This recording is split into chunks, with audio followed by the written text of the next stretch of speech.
وخشعت الأصوات للرحمن وخشعت الأصوات للرحمن فلا تسمع إلا همسا يومئذ يتبعون الداعي لا عوج له وخشعت الأصوات للرحمن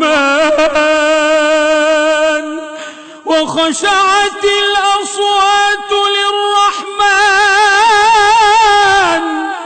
فلا تسمع إلا همسا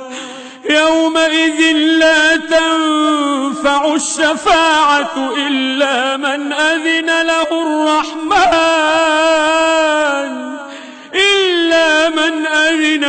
الرحمن ورضي له قولا يعلم ما بين أيديهم وما خلفهم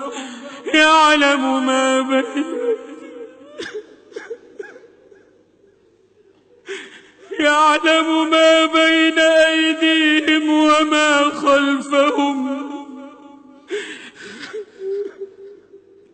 ولا يحيطون به علما